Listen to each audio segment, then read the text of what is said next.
Meus irmãos, para a exposição da palavra do Senhor neste momento, eu farei a leitura do Evangelho segundo escreveu João, no capítulo 1, dos versículos 1 até o versículo 5.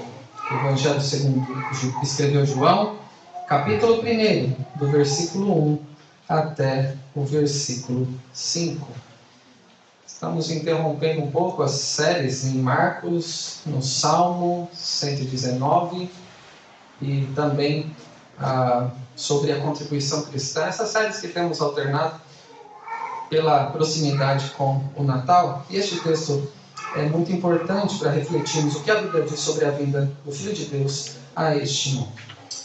Diz assim a palavra do nosso Deus: no princípio era o Verbo, e o Verbo estava com Deus, e o Verbo era Deus. Ele estava no princípio com Deus. Todas as coisas foram feitas por intermédio dele, e sem ele, nada do que foi feito se fez. A vida estava nele, e a vida era a luz dos homens. A luz resplandece nas trevas, e as trevas não prevaleceram contra ela. Vamos orar. Bondoso Deus e Pai, diante de Ti nós estamos gratos por podermos ouvir a exposição da Sua palavra. Rogamos que o Senhor fale conosco e que para isso nos ilumine com Teu Santo Espírito, para que vejamos quem é Seu Filho e que assim possamos Te conhecer.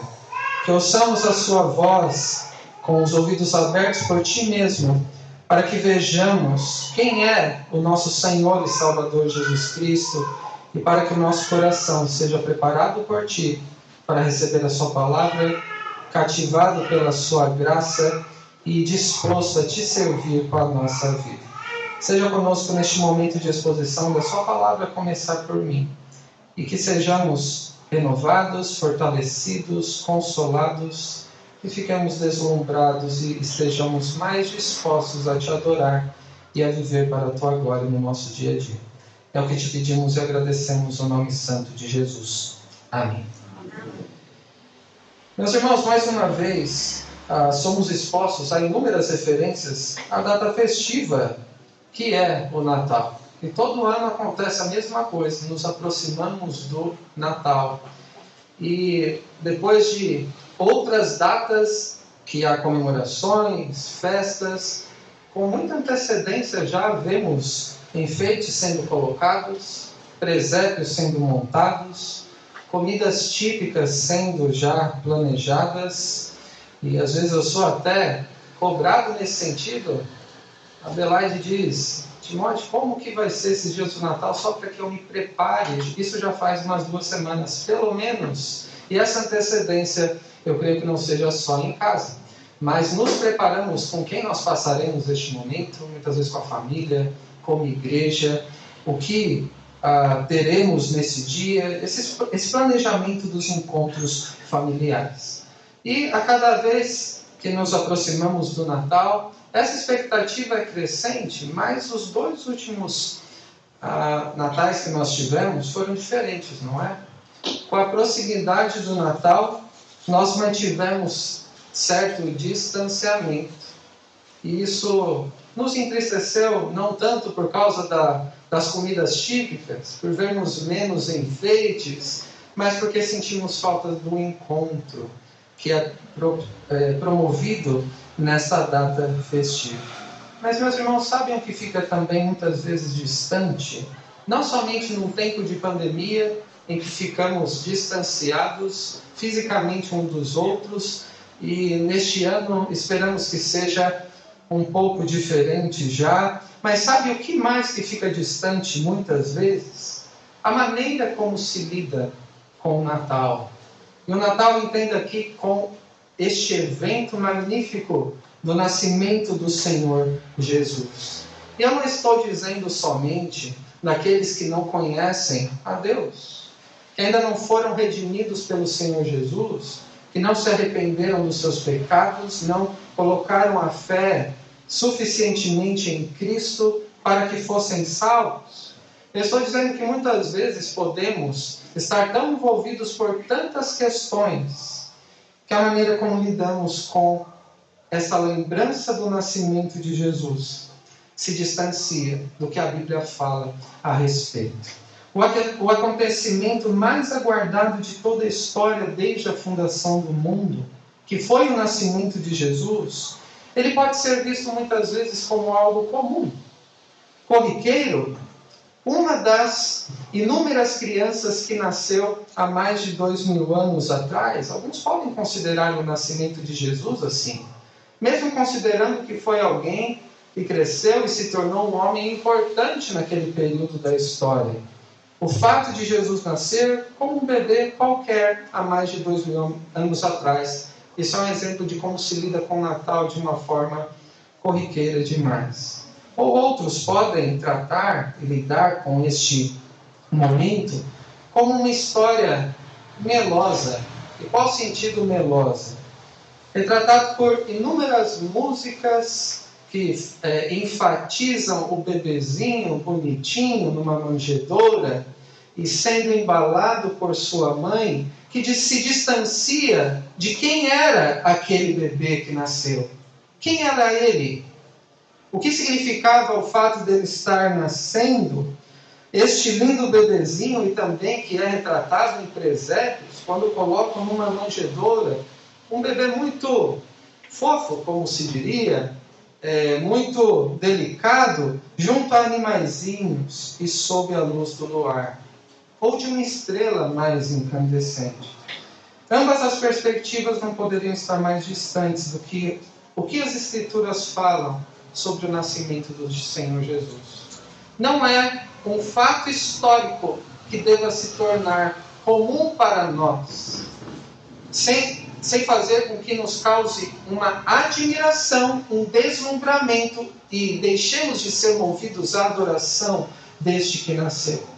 Também não podemos, pela emoção daquilo que nos atrai pelo olhar dos enfeites ou das construções de presépios, ou por aquilo que nós ouvimos em canções de Natal, que nós amamos ouvir e cantar, não podemos perder de vista sobre quem a Bíblia diz ser aquele que nasceu há mais de 2000 anos atrás. E isto é precioso sobre a perspectiva das Escrituras. Tão precioso que a palavra de Deus nos dá perspectivas distintas para que nós compreendamos de uma forma mais plena, de uma maneira mais completa, este fato do nascimento do Senhor Jesus. Mateus, por exemplo, depois de falar na sua genealogia sobre a origem daquele que nasceria, que nasceu, o Senhor Jesus, conta como foi o seu nascimento e resume como foi a sua infância. O evangelista Marcos anuncia como um arauto, então de uma forma mais estrondosa, anunciou aquele que era tão aguardado, que foi João Batista, preparando o caminho do Senhor Jesus para a manifestação do Evangelho de Deus, que havia chegado e começava a dar os primeiros passos no seu ministério, que temos visto nas exposições do Evangelho segundo Marcos. E o nome deste, tão aguardado, que foi anunciado como um rei, por um arauto, alguém da parte de Deus que estava chegando, o seu nome era Jesus, o próprio Evangelho encarnado. O evangelista Lucas, ele conta como foi o anúncio depois de fazer uma pesquisa, entrevistas com testemunhas oculares. Ele fala como foi o anúncio do anjo a Maria, de que maneira aconteceria a concepção, na resposta do anjo à pergunta de Maria, de algo que nunca aconteceu e nem jamais vai acontecer. Uma virgem conceber o próprio Deus encarnado. Lucas também conta como foi o nascimento e diversas reações ao nascimento do Senhor Jesus. Nós vemos a canção de Maria, o cântico de Zacarias, o cântico de Simeão e até uma milícia de anjos cantando glória a Deus nas maiores alturas e paz na terra entre os homens, a quem Ele quer bem. Mas o evangelista João começa de uma forma diferente, complementando a perspectiva de quem é aquele que nasceu. No momento em que lembramos que é o Natal. Ele começa com essas palavras que nós acabamos de ler, nos seus primeiros versículos, como uma das mais sublimes, maravilhosas, impactantes claras e ao mesmo tempo mais profundas declarações que a humanidade já ouviu a respeito do Evangelho da Graça, do Senhor da Glória, que desceu do céu, nasceu em Maria, foi colocado numa manjedoura, cresceu como um de nós, mas não era como um de nós, porque era o próprio Deus encarnado. E esta característica tão especial torna o Evangelho de João um tesouro único, incomparável e precioso da revelação de quem é o Senhor Jesus. Essas primeiras palavras descobrem, diante dos nossos olhos, a pessoa de Cristo de uma forma única, como nenhum outro evangelista colocou, de uma forma importante para nós, clara aos nossos olhos, com a luz que brilha do Senhor Jesus, mas ao mesmo tempo profunda, inescrutável até o seu limite mais profundo. Alguns já disseram, um comentarista muito antigo, que este Evangelho de João é como se fosse uma piscina. Imaginem uma piscina que é segura para uma criança entrar. Assim é o Evangelho de João. O Evangelho de João revela Cristo de uma forma que até os pequeninos que são chamados por Deus podem ver quem Ele é. Dada é a glória e a clareza com que o Senhor Jesus é revelado nessas primeiras palavras. Mas é ao mesmo tempo profundo. E este comentarista, ele diz que enquanto é uma piscina segura para uma criança entrar, o Evangelho de João também é profundo o suficiente para um elefante se afogar. Curiosa essa analogia, não é? Segura para uma criança conhecer, ver e experimentar, mas tão profunda que um grande animal pode até se afogar. Isso é uma analogia que nos ajuda a pensar nessas primeiras palavras da sua clareza e da sua profundidade. Meus irmãos, tudo que o evangelista João registrou aqui teve um único propósito que é declarado por ele.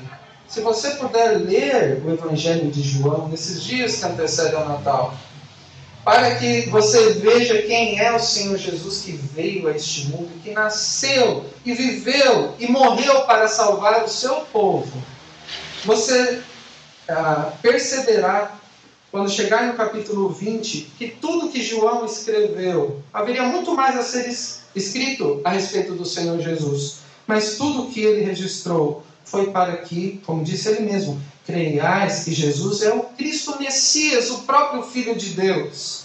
E para que, crendo nele, vocês tenham vida em seu nome. E para compreender a profundidade do ministério do nascimento de Jesus, para que creiamos verdadeiramente, mais firmemente, que Ele é o próprio Filho de Deus em carne, João volta no tempo. Para explicar alguma coisa, muitas vezes retomamos alguns fundamentos, não é?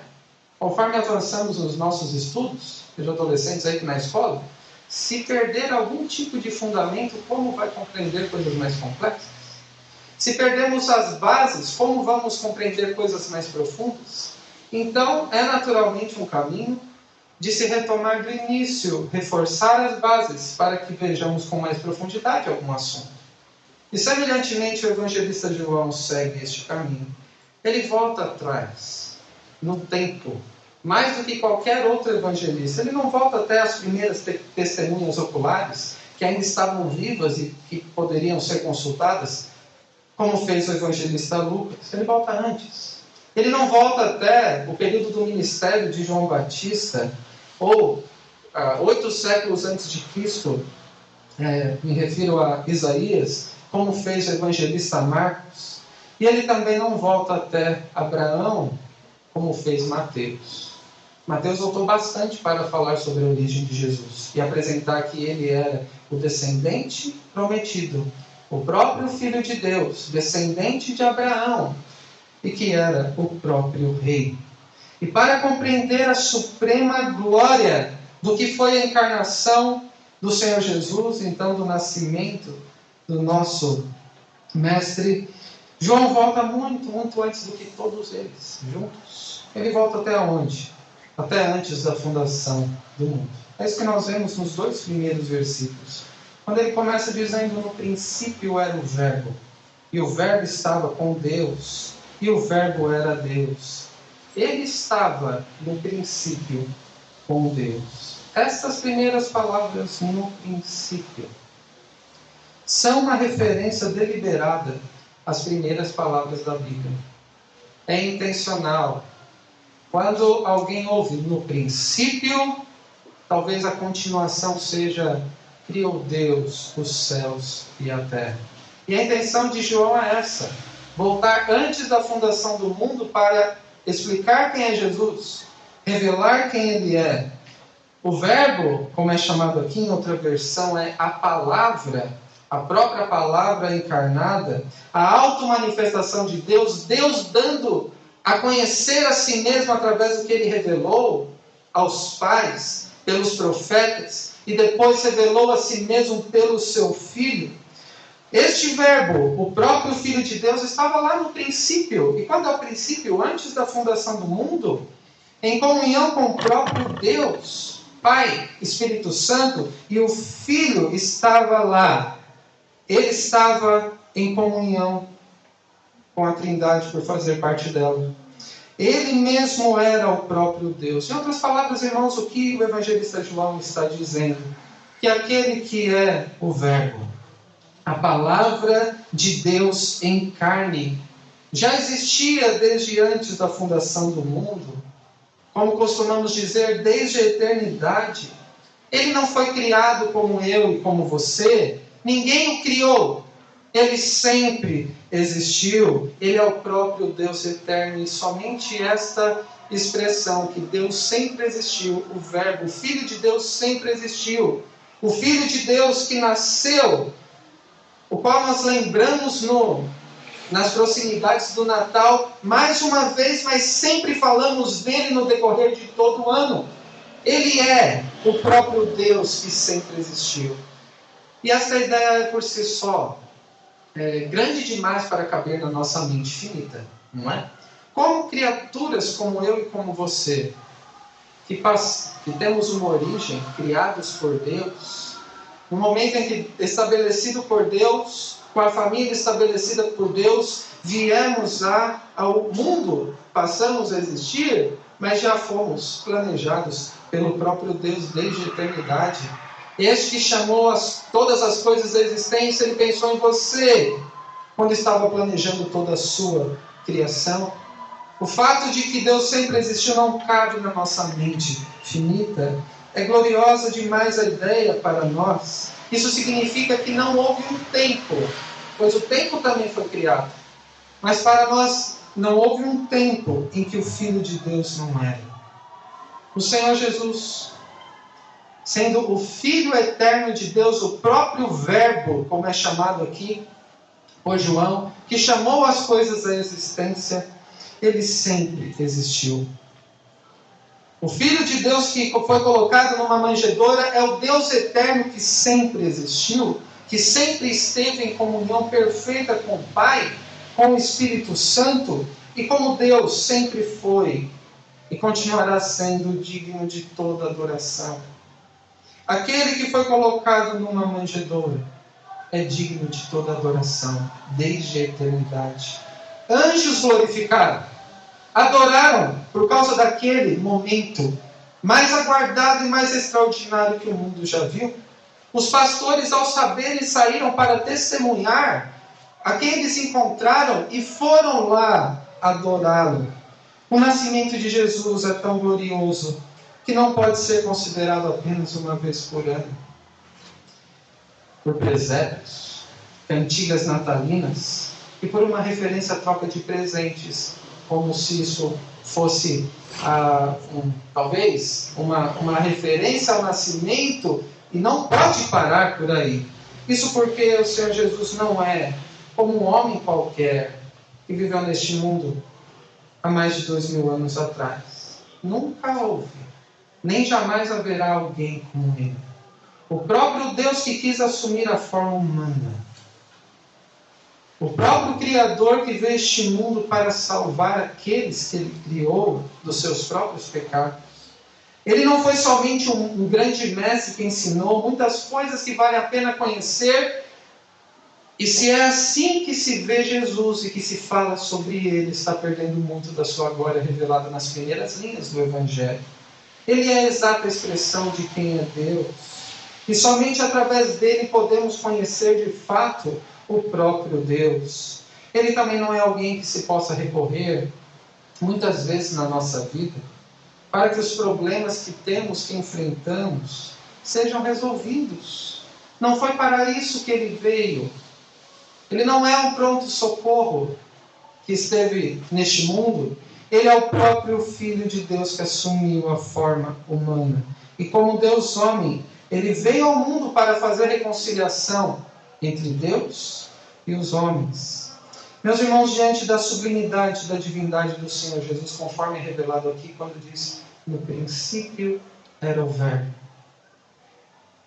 Este que vai ser revelado no Evangelho é o próprio Deus.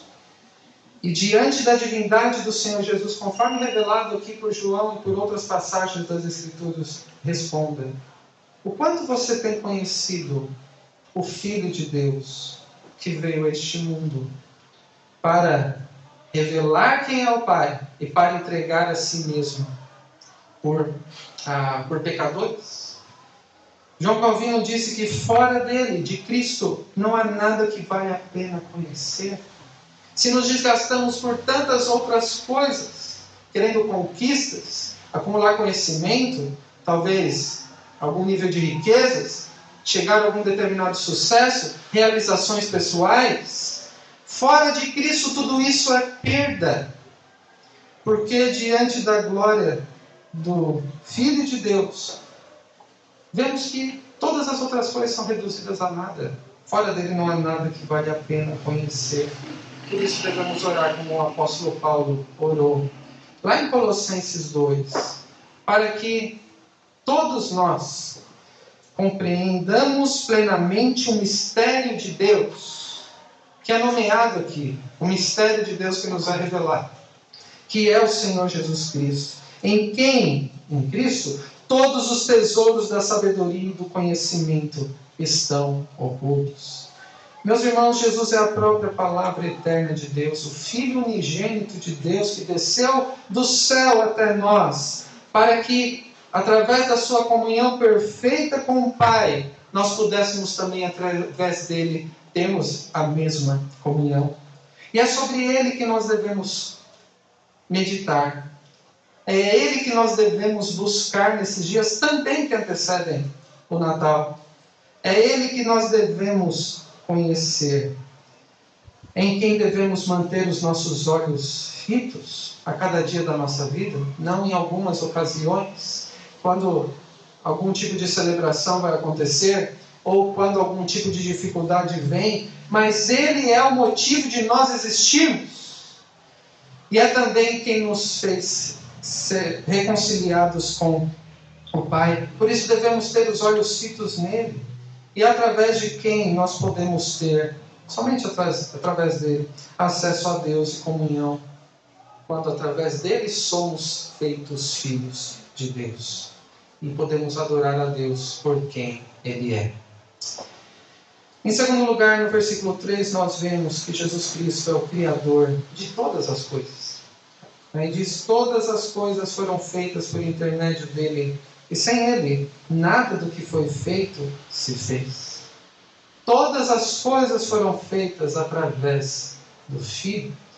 A palavra eterna de Deus, que sempre existiu, foi quem chamou todas as coisas à existência a partir do nada, como diz Hebreus. Foi ele quem manifestou a vontade do Pai. Primeiro, quem é o Pai e o que o Pai quis fazer ao criar tudo o que existe para a sua própria glória. Em outras palavras, o que João está dizendo aqui é que absolutamente nada veio a existir sem que não tenha sido chamado por ele.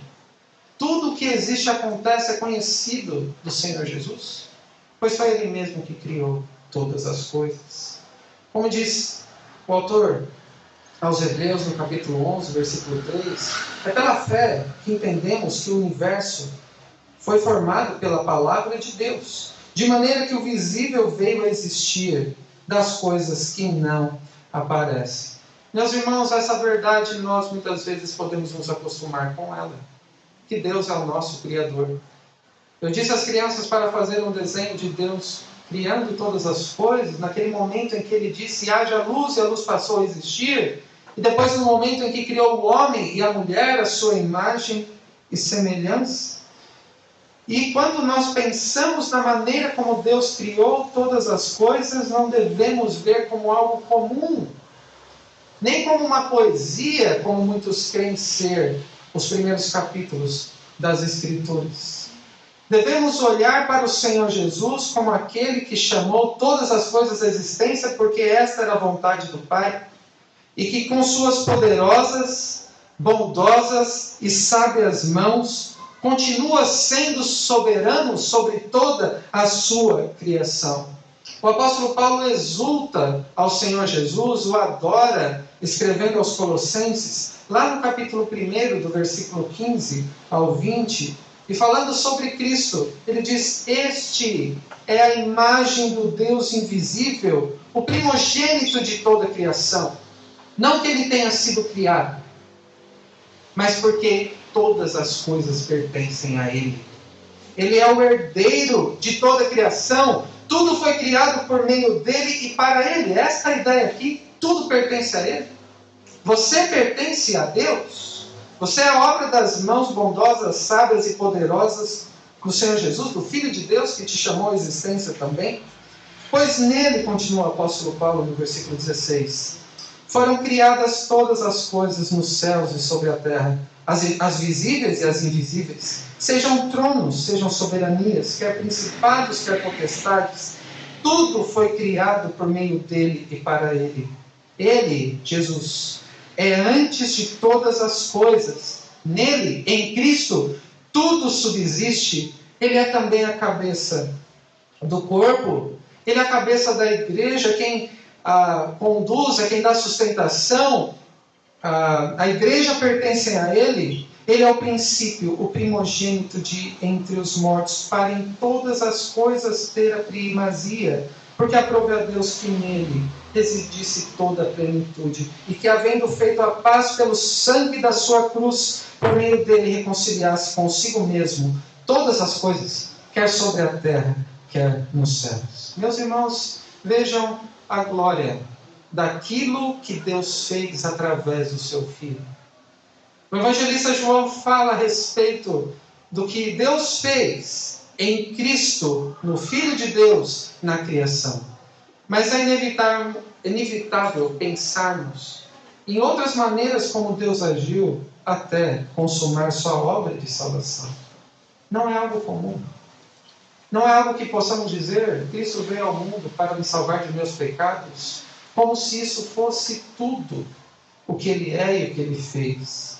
Como se fosse talvez mais uma data festiva em que damos atenção a tantas outras coisas e que muitas vezes se perde o foco daquele que é mais importante. Isso porque Jesus não é como um homem qualquer. Ele não foi criado como eu e como você. Foi Ele quem nos criou. Tudo foi criado por meio dEle e para Ele. Você existe para Ele, não é para você mesmo. Ele não foi alguém que meramente marcou a história na sua passagem pelo mundo e influenciou a contagem de anos, que para um homem comum já seria significativo, mas não para o Senhor Jesus. Ele é quem não somente dividiu a história, mas é quem conduz toda a história do mundo. Como vimos hoje pela manhã, em uma das aulas que tivemos na escola dominical, a maneira como a providência de Deus age em todo o tempo, em todas as coisas, segundo o seu propósito, e passamos a reconhecer isso, à medida que conhecemos quem Deus é e o que Ele está fazendo em nós e através de nós. Todas as coisas só subsistem, são sustentadas, porque o Senhor Jesus continua a sustentar pela palavra do seu poder. Todas as coisas convergem nele. É Ele quem tem a primazia em todas as coisas, não somos nós. É Ele e somente Ele. Meus irmãos, este é o Senhor Jesus que falamos a cada domingo. Este é o que podemos encontrar a cada dia da nossa vida. É com Ele que podemos nos relacionar, ouvir as suas palavras, nos dirigir em oração a Ele, a cada momento da nossa vida. Que tremendo privilégio é! Como você tem se aproximado deste Cristo? Não se aproxime somente do Natal. Aproxime-se de Cristo, aquele que te fez e que sustenta a tua vida, e através de quem, somente de quem, se pode ter vida eterna. Você tem dedicado tempo para ouvir as palavras de Cristo nas Escrituras? Você tem dedicado tempo para que sua vida seja moldada a Ele? Com a motivação de quem Ele é, do fato dele ter te criado e do fato dele ter te dado tão grande salvação. Você tem se prostrado diante dele em oração e adoração. Através do Senhor Jesus que podemos ter comunhão com Deus. E ao mesmo Senhor Jesus, diante do fato de que você não sabe nem orar como convém, ou não sei orar como convém, o Espírito nos assiste, e o Filho de Deus que está à destra do Pai intercede por nós junto ao Pai de uma forma graciosa e favorável, como um advogado quando nós pecamos, cuidando de nós a cada dia. Como nós cantamos, quem conhece o sentido do Natal sabe que Deus não está longe. Nós encontramos com Ele a cada dia. Ele nos ajuda a caminhar. Ele cuida de nós. E nos cabe responder a este grande amor. A glória de Cristo, que é revelada através do que Ele fez. Meus irmãos, Jesus é o Criador de todas as coisas. Isso é tão comum, mas não deveria ser considerado tão comum assim. Nos acostumamos. É claro, para que uma criança entenda que o Senhor Jesus é o próprio Deus encarnado, mas é tão profundo que o mais sábio desse mundo pode se afogar e se perder. Tão profundo o conhecimento de Deus. Dizer que Jesus é o Criador de todas as coisas é compreender que foi Ele que chamou todas as coisas à existência. Isso significa que Ele é o dono de todas as coisas. Isso significa que você foi criado por Ele e que pertence a Ele. E Ele tem total domínio sobre tudo o que acontece, e isso inclui a sua vida. Seja qual for a situação que você esteja passando. Nada escapa do seu domínio, do Deus soberano e Criador. E é sobre Ele que nós devemos falar neste tempo que nos aproximamos do Natal.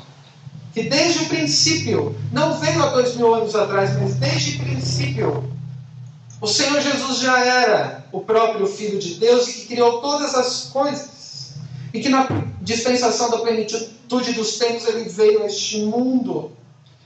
E devemos não somente colocar a confiança nele, mas depender dele a cada dia. Descansando naquilo que Ele diz. Descansando nas suas mãos que são sábias, poderosas e bondosas como o nosso Criador. Ele cuida de todos os que criou. Ele supre a necessidade de todos, mas em especial daqueles que o buscam. Aqueles que o conhecem e que se prostram diante dele. Em terceiro lugar, nós vemos aqui que Jesus é a luz da humanidade, nos versículos 4 e 5. A vida estava nele, e a vida era a luz dos homens. A luz resplandece nas trevas, e as trevas não prevaleceram contra ela. O que João quer dizer com a vida estava nele e era a luz dos homens?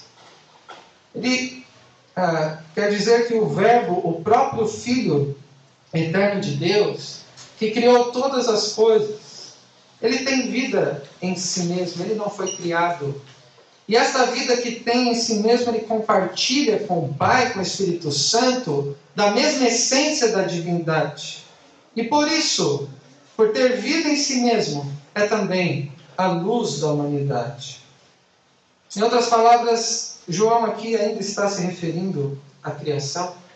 Naquele momento que lembramos no início, quando o próprio Deus, o Filho de Deus, disse: haja luz. E o que aconteceu? Gênesis diz: houve luz. Era impossível que não viesse a existir.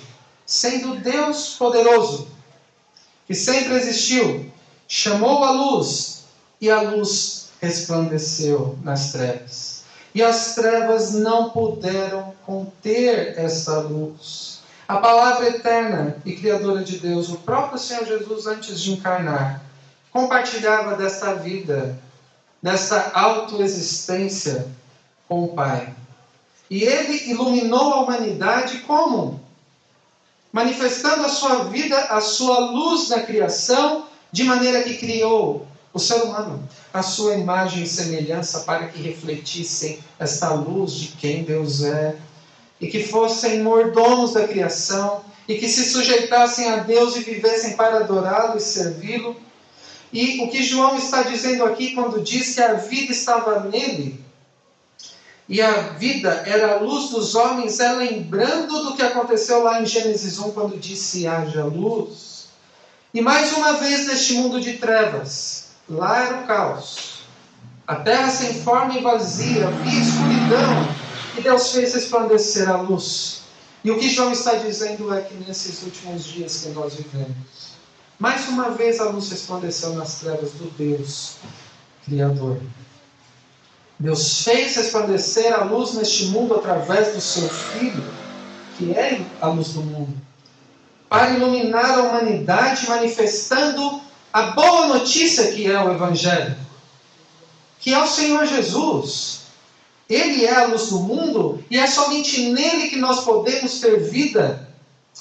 Como você tem respondido ao autor da vida, não somente que te criou, mas aquele que te deu, ou que pode te dar a vida eterna? Ele te criou, parecido com ele, isso já é um tremendo privilégio. Mas ele é aquele que também dá vida a mortos espirituais. Quanto você tem se tornado mais parecido com ele? Vimos também hoje pela manhã que as provações que nós passamos revelam o que está no nosso coração, é a maneira de Deus lidar conosco e nos transformar. Cada um de nós enfrenta situações em que somos provados, mas em meio às provações, em que o pecado é manifestado, devemos colocá-lo debaixo da boa notícia do Evangelho de Cristo, aquele que viveu perfeitamente como nós jamais poderíamos viver, e se sujeitou ao castigo no nosso lugar, recebendo a ira divina contra o pecado. Você tem crescido na semelhança de Cristo? No seu caráter, no seu procedimento? Você pode viver que tem experimentado uma vida vivida em novidade de vida, e uma vida abundante, refletindo a luz de Cristo neste mundo através de você. Foi para isso que Deus criou o homem, para refletir quem Ele é. É para isso que Deus nos salvou em Cristo, para que manifestemos a sua graça, que recebemos dele e sejamos mais parecidos com Ele. Porque o Senhor Jesus é a fonte da vida. Ele é o autor da vida e é também luz neste mundo. É sobre Ele que nós estamos falando, quando falamos do Natal, do nascimento do Senhor Jesus. Dentre tantas luzes que brilham na escuridão, que é este mundo, manifestando cores, figuras distintas, uma beleza vívida, não deixe de contemplar na Escritura ao Senhor Jesus, que nasceu como autor da vida, que te criou a sua imagem e semelhança, e que te moldará de acordo com Ele, até o glorioso dia que Ele voltar, quando contemplaremos face a face. Meus irmãos, para concluir, diante da glória de Cristo revelada a nós no Evangelho, este evento único, majestoso, glorioso que foi o nascimento de Jesus, quando a palavra eterna de Deus, o Criador de todas as coisas, a luz da humanidade, ao vê-lo, qual será a sua atitude? Ao contemplá-lo, o que você deseja fazer? Como você deseja viver? não somente nesses dias em que emocionalmente talvez sejamos levados por causa das festividades do Natal. Este compromisso com aquele que nasceu e viveu no nosso lugar e morreu no nosso lugar é um compromisso para toda a vida. Porque aquele que te criou continua a ser conhecido a cada dia por todos os que o buscam. No Natal, diante da palavra eterna de Deus, o Criador de todas as coisas e a luz desse mundo, você é chamado a adorar a este Deus. Não pelo que Ele faz ou deixa de fazer por você, mas pelo que Ele é. O único Deus verdadeiro. Você também é chamado a obedecê-lo sem hesitação e sem questionamentos em tudo que Ele requer de você. Porque além de Criador do próprio Deus, Ele é também o Senhor do universo, Senhor da sua vida. Você é também chamado a amá-lo sem reservas. Por tudo que Ele fez por você, tanto na criação, que você pode contemplar a cada dia, reconhecê-lo, como também na salvação. A você que não merecia tão grande salvação. E você também é chamado a servi-lo sem interrupção, mas tendo uma vida que serve ao Senhor, não somente aos domingos, mas que isso continue nos seus dias em todas as atividades, na bendita esperança de que Ele virá mais uma vez e cumprirá tudo o que prometeu. Responda então, meu irmão e minha irmã, a esse chamado que somos relembrados nesses dias também que antecedem o Natal, que você deve adorar a Deus sem cessar pelo que Ele é, a obedecê-lo sem hesitar, a amá-lo sem reservas pelo que Ele já fez por você e a servi-lo sem interrupção, porque aguardamos a bendita esperança de contemplarmos mais uma vez face a face o nosso Senhor e Salvador Jesus Cristo. Que Deus nos abençoe. Amém.